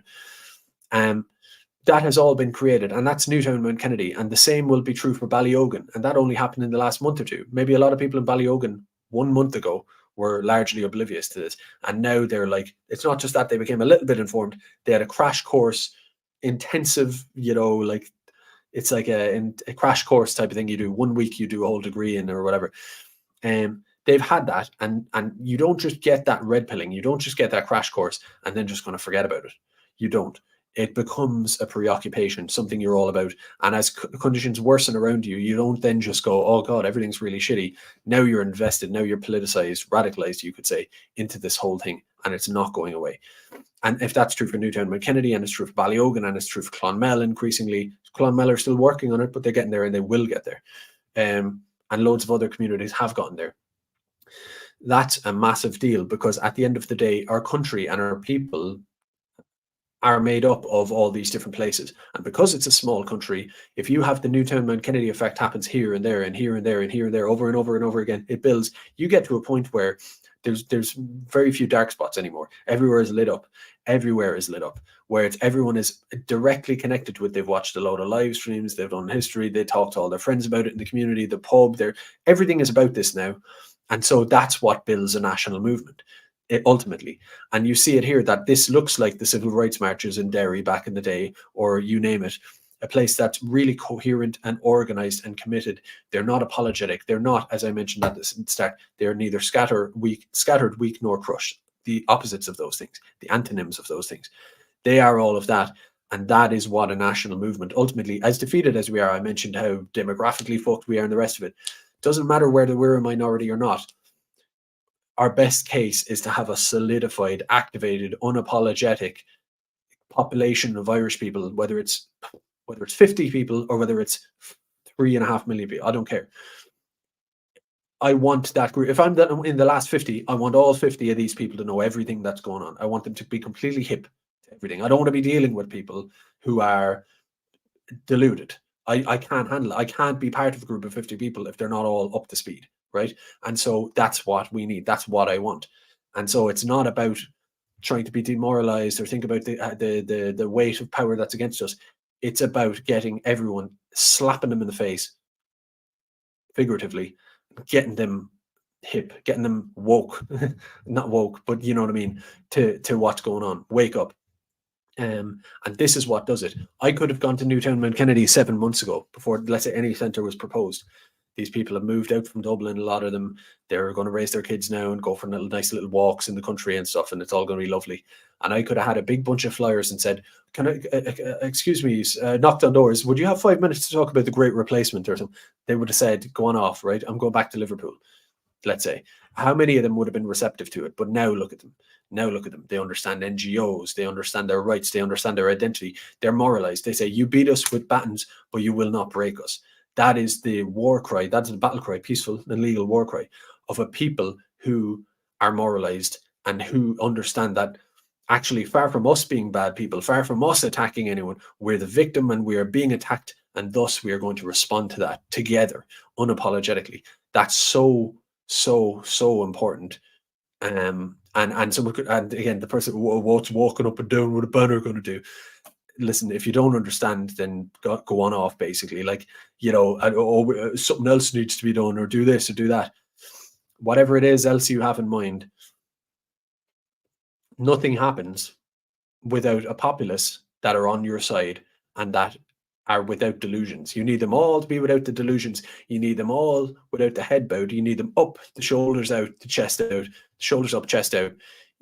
That's your basis. Anything from there, whatever it is, political, this, that, the other, anything has to be based on that. It can't just be a bunch of people online. It can't be a bunch of radical fringe people. It can't be this, it can't be that. And it can't be people who are constantly apologizing. It can't be people who are trying to moderate themselves to meet this horrible regime halfway. They have to get rid of all that. They can't believe that they live in, as we all once did. They can't believe that we live in some neutral state that is governed by liberal, pluralistic, democratic, and fair rules. We have a state that has rules, the institutions, there's FOIs, there's this and that, there's GDPR, there's I can take someone to court, I can't be surveilled by the police even though I've committed no crime.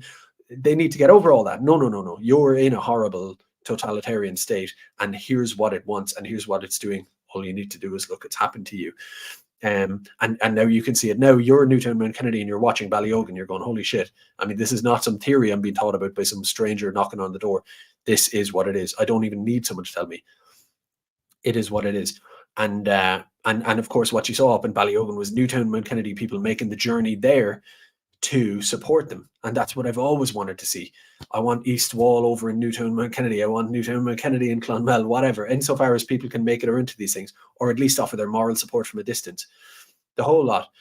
That's how a nation comes together in the face of complete oppression. Is first you have to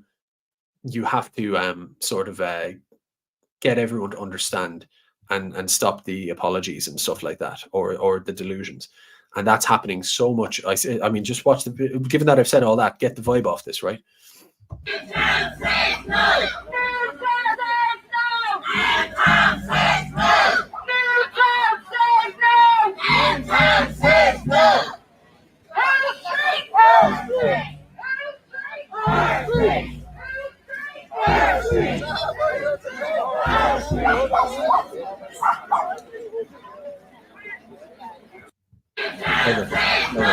So it's this whole thing of, as we looked at with Patrick Quinlan video and all this, is the idea of some Polish person, NGO sort of indoctrinated person, trying to hash out all these sort of mantras from the regime that Irish people don't have an identity.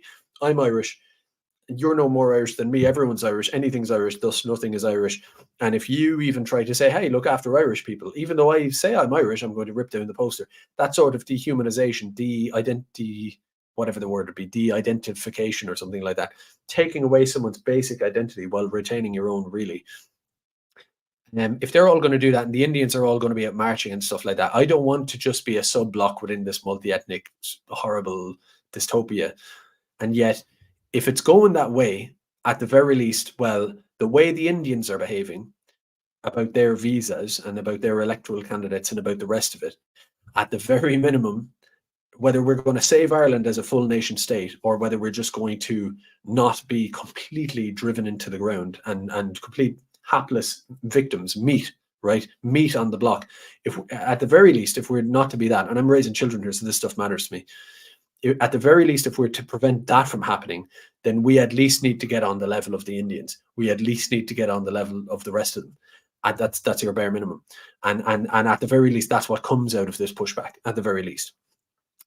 Of course, there's always black swan events. So potentially organizing that level of identity and getting it together. At the very least, we are then standing up for ourselves within this state, just like the Indians are or something.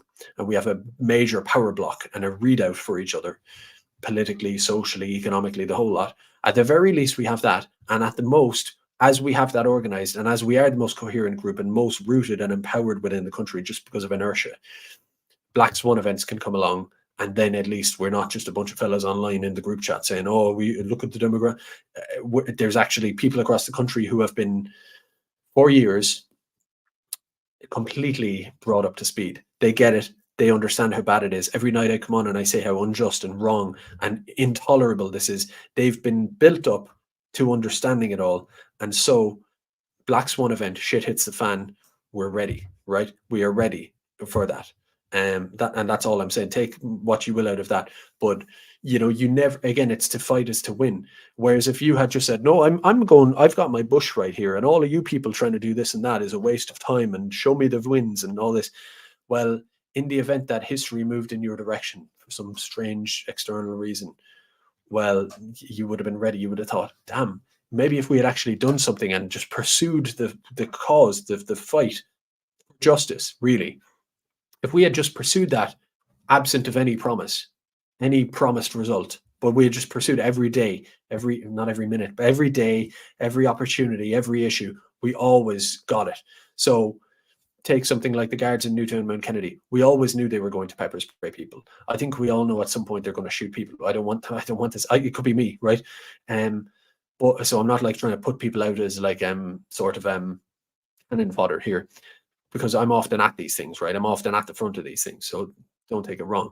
But we all know that they're going to escalate, and when they escalate, of course, we know that their escalation leads to a counter escalation. And I'm not saying anything untoward there. What I mean is that now the whole world has seen people, women, outside their own houses in Newtownmountkennedy being pepper sprayed, and that has a value. That creates morale in a sense, right? And I'd rather if they didn't. I'd rather if the guards didn't pepper spray people, and then if you work the way back, I'd rather if they didn't replace us. I'd rather if all these NGOs. There's a lot of stuff I'd rather didn't happen, and yet it is happening. And so every time they pepper spray people in Newtownmountkennedy, we wish that didn't happen. But if they do it, we take every last inch out of that event, and that's what this sort of PR war is in a sense. And this creeping towards a sort of a point, that this whole thing is this thing of every Pyrrhic victory that they make, you extract every last thing out of it. Insofar as you can as an individual, you create clips, you speak to people, you do what you can, you make people aware, you name it, you run for political office, you take every little step along the way of this kind of back and forth laddering. And you basically, you maximize everything. And you do that through commitment and through perseverance and through consistency and the rest of it.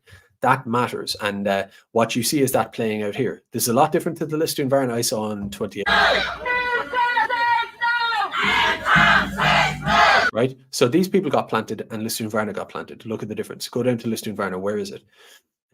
So the process is changing and that matters. So I'll just show you a few more clips. So more from Fatima Gunning here. So same again, look at this, just like Ballyogan, just like she says, difficulty hearing speeches here at Newtownmountkennedy protest due to Garda helicopters circling above. Now this looked like a standard civil rights, could be climate change, you name it. It's people with banners walking along down the street in the middle of a nice summer's day, right? And yet that's what they're throwing at it. Helicopter surveillance, overhead Overwatch, right? That's, again, this is like something out of the US in Baghdad in 2005 or something. I mean, the way they're treating us. And that's so they have castle walls, military barracks, basically, full of these foreign men, largely like the Sudanese man, probably foaming at them out with hate and contempt, completely backed up by the state, and helicopters floating above. I mean, again, it's terrible. I don't like it. But again, out of that comes, you get to show everyone, look at what's going on. This is why I'm here talking to you now, doing this. And 1,500 of you there, big numbers. But this, it could, you know, I wish it were everyone. I wish everyone was watching this stuff and whatever, but it's a lot anyway. You know, we can just go back to our people and show them, and take someone who's apathetic. Try to take the Liverpool versus Man United guy and try to, as much as I hate hearing that, try to say, listen, I'm trying to reach you here. I'm trying to reach you. It doesn't mean you harass people in work or life. Be a normal person. But what I'm saying is, some incremental way, anything you can do to try and reduce the number of apathetics and bought-in people, and try to inspire these crowds like you see in Newtownmountkennedy, because eventually it'll be whatever remains of us, 3 million, doesn't matter whether it's 50 or 3 million. I want every last person to be on board except for paid hostile enemies and clearly defined, and that's it. And from there, who knows what occurs, you know? But so what's the last thing I had there? I'm kind of gone off a little bit, as in I'm like going off. So here's an example, right? So they put these barriers up again. I was there myself one of these days. I've stood at these same barriers, but they erected them again. So anytime Newtownmountkennedy do a protest for their civil and national rights, they have these massive, these big silver barriers erected with guards behind them. Like, I don't know how long it is, but from either side of the center. Now, this is a road people like use. This is part of their community. They're going, hey, I got my 400,000 mortgage with a 250,000 interest thing, and I always return wallets, and I went to college, and I got the fucking shitty job, and I do the whole thing. I commute 2 hours to work. I do all of it. And now you brought these foreigners into a military barracks with castle walls against the will of me, my community, and the majority of the country. And now when we protested, you're putting up barricades, and I can't even travel around my own area. What is this? Again, like, is this some sort of military occupation? Take, I don't know, Germany and Russia and Germany, or you name the war, some sort of all-out defeat. Take Russia and Berlin or something like that. You know, they go, this is only for occupation use only. Germans can walk the other way. You know, that kind of thing. It's like being spoken to like that in your own, not just your own country, your own community where you live in the middle of the countryside. Bear in mind, this isn't central Berlin. This isn't Dublin or something like, you know, O'Connell Street during the riots or whatever. This is like, we're out in the countryside here, and we've just had a civil rights, national identity, whatever you call it, march. And just this woman explains her point very clearly. Unreal. Right, so this is where they have put up more blockades again beside my house. So I won't be able to walk to school and get my daughter because I have no car. And by the way, I'll just to speak to my previous point, what I'm saying is, I'm not trying to act like every so-called normal person in Ireland is some sort of automaton that we as the enlightened content creators and ideologues are there to, you know, maneuver around the place or something like that. I'm not. This woman's probably smarter than I am, right? But what I'm saying is, you know, by persevering, like if there hadn't been a national movement created over the last however many years in Ireland, then when this came to Newtownmountkennedy, it would have been maybe less people, because it does travel. When you actually do these things and create a movement in the country, there will be more people in the country who are aware of it and inspired by it. And if there's more people in the country inspired by it, it means there's more people in Newtownmountkennedy inspired by it. And they start telling their friends. So let's say in Newtownmountkennedy, they have a population, pull it out of my head, let's say it's 1,500 people. You're going to have, maybe not everyone there is watching videos or watching demos in Dublin and stuff, but a certain amount of them are. And so when this happens, the protest gets set up, and instead of it being 5 people, and it never gets covered by anyone, there's no receptive nationalist movement content and all of that to the equivalent of RTE, basically, to make it all public awareness or publicly understood. It would have been like 5 people on their own. And then if the understanding of NGOs and the whole state stuff hadn't been created, then of course there'd be an NGO person up there to say, I agree with you totally, let's just go down, let's stop being out here, this is thuggish stuff, let's not block the place, let's just oppose direct provision, you know, or something. Like, there'd be the snakiness, the subterfuge, there'd be the guards, there'd be the apathy, the rest of it. There'd be no sheepdog there to protect the overall thing and sort of turn the sheep into sheepdogs as well, if you get me. So, you know, if that wasn't there, then the centre would have gone in. It would have been meekly opposed. The centre would just be in there, and that's the case. But by having it all opposed all the way, even though the guards pushed through and they pepper sprayed, and even though they got the whole centre in, and now everyone in the town is seething about it, you then get to a point where not only that, but because the state is so neurotic and self-conscious and feeling threatened in a sense, you know, that's their perception, but they have to erect steel barriers to stop people walking around their own community, which then creates within that community and within the viewing public, including me, Irish people, they see this, and that, what I'm saying is, it's a snowballing effect. So by always pushing, you create a snowball effect. And by every push you do, the state would much rather not put up steel barriers. They'd much rather not pepper spray people on camera. Am I stating the obvious here? I think I am. That clearly it would be much better for them if they weren't pushed to feel like they have to start doing these things, that they have to erect these barriers. They know that that looks bad, right? And so they do things that look more and more bad the more you push. The more you push, the more they push, the more you push, etc., etc. I'm kind of like, I think you get the idea. Anyway.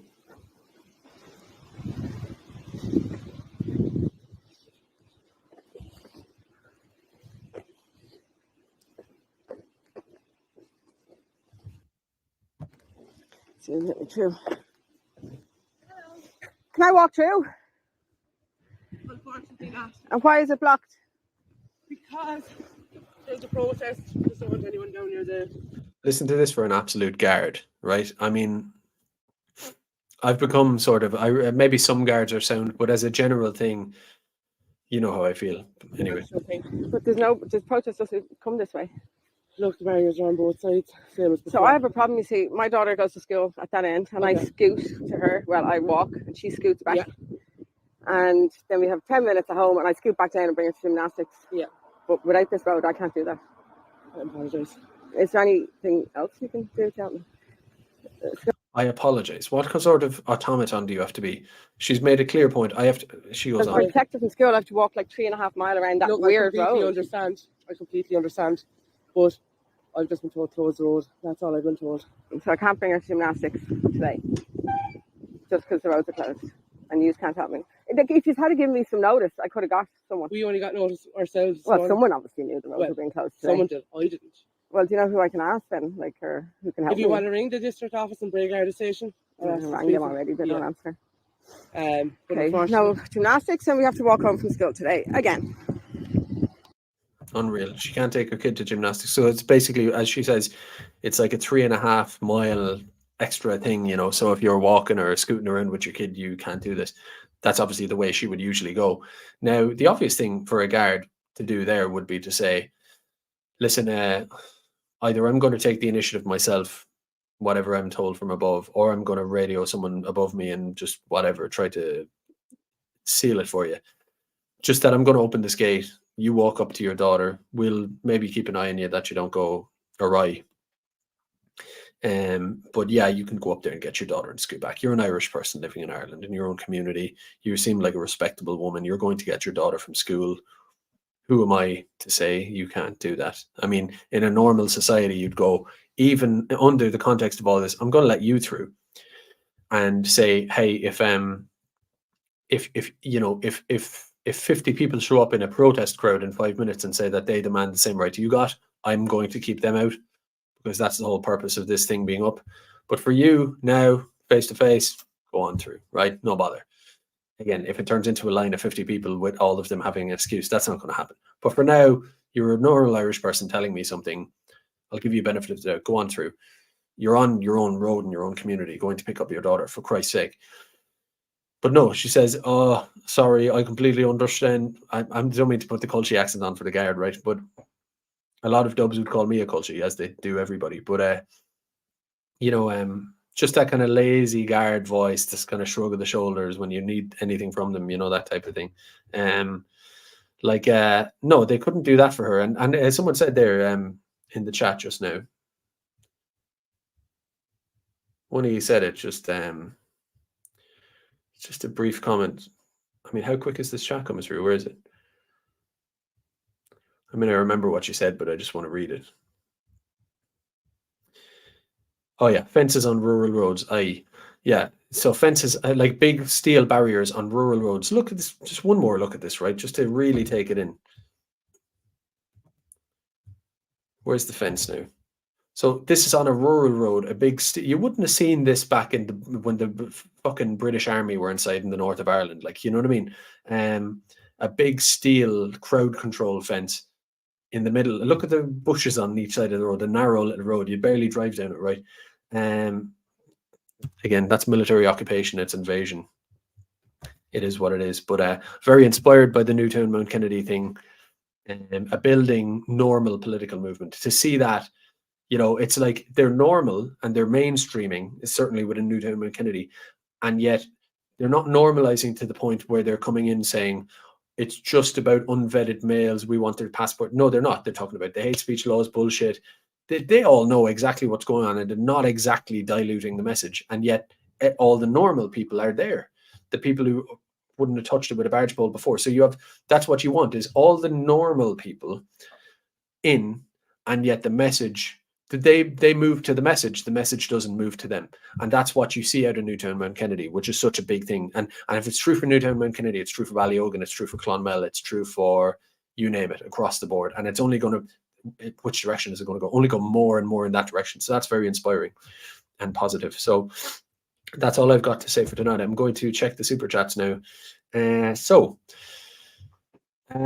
Sheepdog, thank you. €2 says the time is now, vote wisely. True. Armchair Limerick Nationalist, €5. Well done, Garrod. Great work and keep it going. Thank you as always. James Anto Ward, $3.49. No, it's just a super sticker. Lou Walt. Oh, I should be putting these up on screen, shouldn't I? I mean, does it matter? Maybe. I'm not sure. Lou Walter, €5. Thanks very much. And no comment. Brady, €5. No comment. Thanks very much. Kelly, an old comrade. I mean, we go back in this sort of thing to, we must go back 6, 7, 8 years in this kind of thing. It's mad. But to fight is to win. Great streams, girl. Keep up the good work. I'll do my best, and I will. Thanks, Kelly.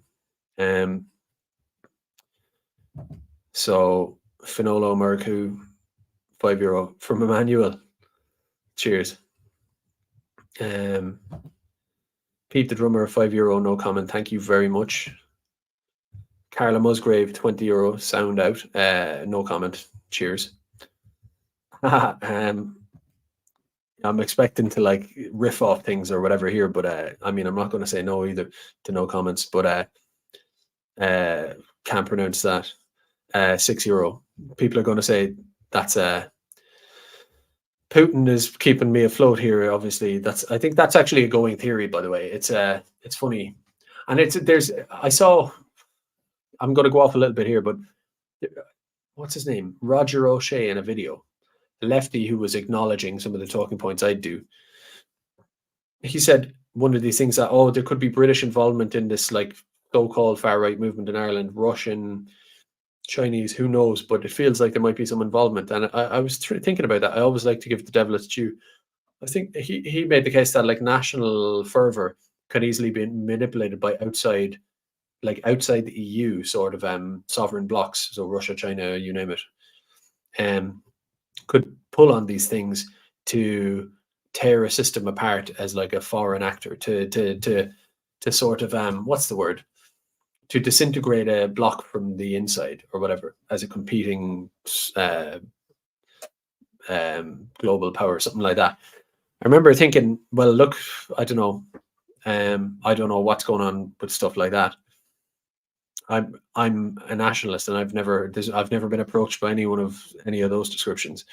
But let's move on to the next super chat. But you know, it's like, well, if Ursula von der Leyen and some fella on TikTok can say that, then why are you filling up the continent with like 20 million random foreigners and creating inevitable ethnic division, strife, nationalism, foreign nationalism, if you can say that? Like, I mean, if that's some sort of if that is a perennial truth or something, then why? Sounds like you're shooting yourself in the foot there a little bit. But anyway, that's just, you could talk more about that idea, but it's kind of funny that. So Era only says Auslander aus Ireland for the Ireland for the Irish. Yeah. Some tune, and they're going off in Germany. I actually could talk about, I'm not going to now, but how much I love Europe, to be honest. Like whatever about the EU, but I have a ramble in me on a different night on how much the EU could have been something great if the EU had just been a sort of a trade bloc, free movement with limits, with sort of common sense limits. Like every state, there's generally free movement, but every state, if something is kind of going over the top, or there's some imbalance created where, like, you know, Spain has a recession and then 100,000 Spaniards come at once to Ireland, you know, Ireland would have the ability to say, whoa, we've when something becomes a mass issue, we can control it. But as a general rule of thumb, kind of a reciprocal free movement of the odd people here and there across Europe, no bother. Trade, no bother. Integrated rail systems and stuff, like cool shit like that. You know, the EU could have been this beautiful, beautiful place. And I love Europe. I love Ireland, obviously, primarily. And I love the fact that Ireland hasn't got the same great things that, you know, Vienna, Austria, and Switzerland, Spain, France. It doesn't have some of their great things, but we have our own great things. Where someone would go and, you know, have a great time in Italy, and then an Italian person comes to Ireland, and there's no place in the world like going to Dublin, having a few pints, going to the west of Ireland. You know, we haven't got this grand royal architecture, but we've got something that they love. The cores, that kind of the way like Mediterraneans love the cores. We've got this Atlantic magic going on that they love coming here for a bit. You know, Italians, and you know, you go to a bar and it's mostly Irish, but there's an Italian guy, this or that, Spanish and Austrian, German. And, you know, there's that little level of integration. And basically, if Europe wasn't like a nationalist superstate, how cool that would actually, with an emphasis placed on maintaining the member states' sovereignty and statehood as well, you know, and identity. How much of a beautiful thing that could have been. And so when I see the Germans going off, finally doing their Auslander routes, they're doing it all over the place. It's like, yes, I love to see the Germans sort of, you know, they're such, I have such admiration for them, and Italians and Spanish, and really all nations, but especially European nations, to see their people not just dying off quietly into the night is wonderful to see. I really love it. And I don't know, I used to have a sort of a wanderlust for the whole world, and I still do a little bit. But I don't know. I'm going off, but like, here's a film. It's almost a chick flick, but it's called Before Sunrise. It's part of a trilogy, excellent trilogy. It's sort of a story of, I'll finish with this on this point. It's a story of puppy love, an American interrailing in Europe meets a French girl. They randomly get off the train in Vienna and decide to spend a serendipitous random day together, and they fall in love with each other, wandering around the place, basically. Puppy love and Europe, and it's shot beautifully, your man Linklater. And it's just Vienna in the 90s, where you had sort of peak modernity in a way, but it hadn't been replaced yet. Nobody's on phones as well. So it's like the most nostalgic, beautiful thing ever. Europe is lovely. The conversations they have together are lovely. They go into a church and they marvel at it, and they look around, and they're sitting in the most beautiful parts of Vienna. And it's almost like a 90s, I don't know, love story to Europe. It really bathes in the European-ness of it all. And he's an American, but he's ultimately, by Ethan Hawke, European. She's French, and there's just, it's like, that's the EU I would have wanted. Is the world of Before Sunrise, it's called. So anyway, Auslander House. Elizabeth Murray, €3 super sticker, thank you very much. And then finally, COB, I don't know, COB, €12, no comment. But thanks very much. Thanks to all of you. I appreciate it. I'll be back again soon. And I suppose I'll leave it there. Take care of yourselves. Thanks a lot again. Ihuwa.